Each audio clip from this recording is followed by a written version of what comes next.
So before we render this out and start to take this into another application for final touches, there's a few areas that we want to address. So the main area is some of these contact shadows that we have, areas like these little steps here, underneath the chairs, and so on and so forth. Now, some of this can be fixed by starting to increase some of our Final Gather quality settings. Now, the problem is that those settings are going to start to slow our renders down pretty significantly. So for that reason, I always try to avoid increasing those quality settings until pretty much my last step. For everything that we've been doing up to this point, I'm usually a little bit more concerned with getting some kind of fast feedback and fast renders. So I, again, usually like to avoid turning on some of these high quality features and settings until I'm pretty much done with the overall lighting. So to start to increase some of these Final Gather settings, we could rely on some of these presets down here.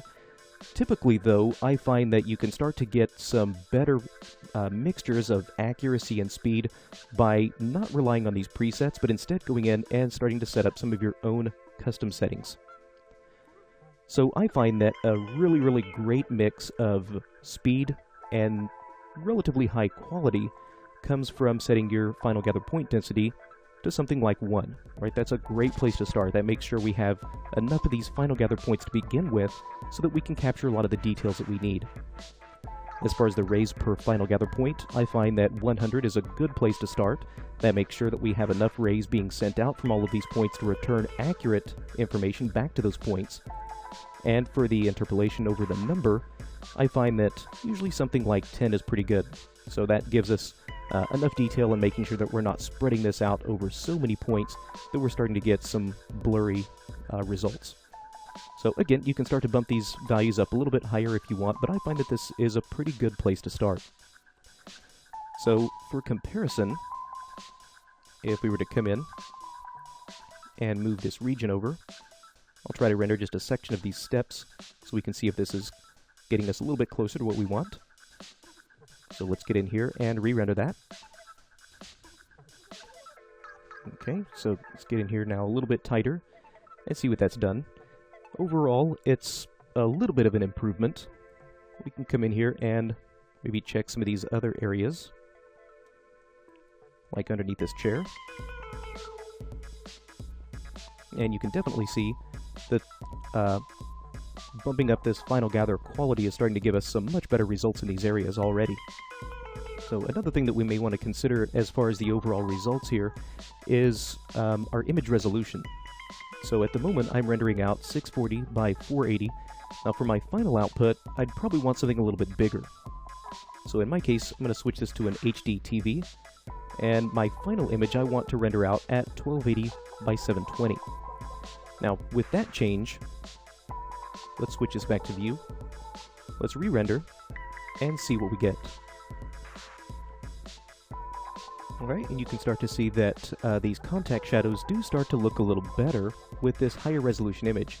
And that's primarily just because now we have more pixels that have been rendered out, and there's more pixels available here to hold that shadow information. So we start to get now, like I said, a lot better of these, rather I should say a lot better contact shadows and some of these soft shadows. Now, there's still a little bit left to be desired as far as some of the quality here. But one thing that I do want to point out before we move on is you may start to experience some of these little splotchy areas, especially in the inner part of these windows. Now, a lot of times we can fix this up with some of our Final Gather settings. So let's go back into our render setup. Let's go back to our indirect illumination. And with this noise filtering, by increasing this, we can usually start to eliminate some of these speckling issues. So I'll start by setting this up to very high. And now let's draw out a region for this. There we are. And let's re-render that. There we are. You can see that's now doing a much better job of fixing some of these noise and other speckling issues. Right, and there are sometimes other ways of addressing these types of issues as well. Things like maybe using a higher number of Final Gather points, a higher number of Final Gather rays, or maybe even placing something like a portal light in front of this window, so that way we are blocking a lot of these Final Gather points from entering and getting into the room, and instead we use direct illumination. Okay, now let's turn our attention back to some of these steps over here and starting to get some a little bit more detailed indirect shadows in here. So for this, I sometimes will rely on the ambient occlusion that's built right into these architectural materials. So if I press the M key on my keyboard, open up my material editor, let's start by just going up to Material, and let's get all scene materials. There we are. So this is basically now all the materials in my scene. And I had mentioned in one of the earlier lessons that one of the reasons I like to use this architectural material is not only the fact that it's more physically accurate than most materials, but it also has a few built-in features that can become really useful. One of my favorite features is the built-in ambient occlusion. So you can find this underneath the special effects rollout. We turn on ambient occlusion. Now, what this will start to do is in the areas of our material or our shader that are not receiving direct light, we can start to get ambient occlusion to start to pull out some of the details in the shadows. So in my case, I'm going to set this max distance up to about 50 centimeters, so that way there's plenty of room for these to reach out and start to grab some shadow detail. Now as far as the overall distance, this is really dependent on your particular scene, your scene scale, and just how much shadow detail you want to capture. So what I'm going to do is take just a moment to basically just run through all of my architectural materials and turn on my ambient occlusion for all of these. Okay, so I've just paused this for a moment while I continue this process with all of my other materials. So now let's see what this has done for us. Let's go ahead and pull open my rendered frame. With this still set to render out a region, I'll just again move this over to the steps. Let's re-render this little portion. Okay, and once that's finished up, if we get in here and zoom in a little bit tighter, you can see right away that this is doing a great job of now pulling out a lot more of those details, a lot more of these little subtle contact shadows and things like that. So again, this built-in ambient occlusion is a great way of avoiding having to overly crank up some of your final gather settings. And again, because I've applied this ambient occlusion to pretty much all of the different materials in my scene, we should start to get these much nicer little soft shadow effects pretty much everywhere. Right? And by turning it on in areas like these trees, we should start to see now much better kind of detail between these leaves and things like that. Okay, and you can see that once this is finished, that's exactly the case. So if I move this over, you can see compared to what we had before with the detail of these leaves and some of the soft shadows, this is now much better with the help of this ambient occlusion. Okay, so now that I've made all of these changes, this is a pretty good point now to take my final image and start to apply some other effects in maybe another application.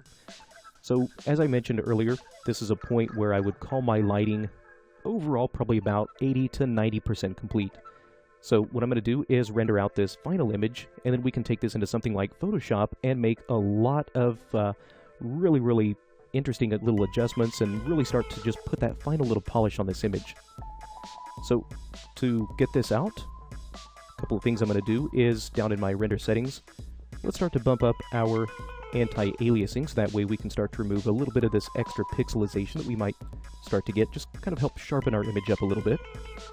We can also go into our render setup, and let's scroll down to our render output.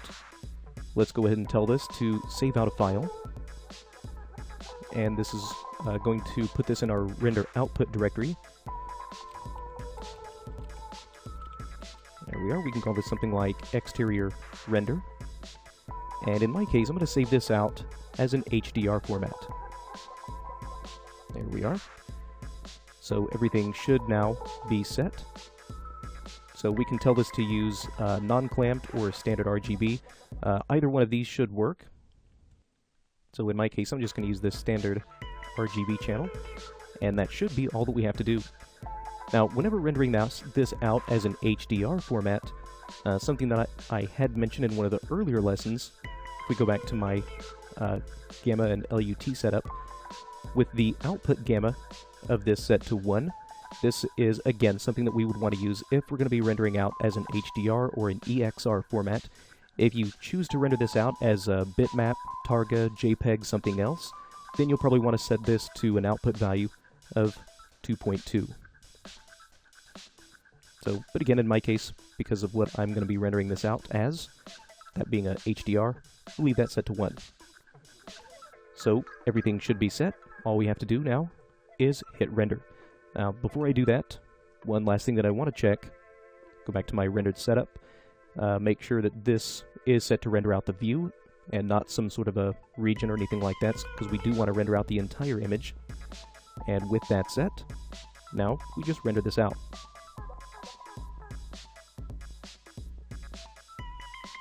Okay, now once this render is complete, we should be able to see this in our render output directory. So here's our exterior render.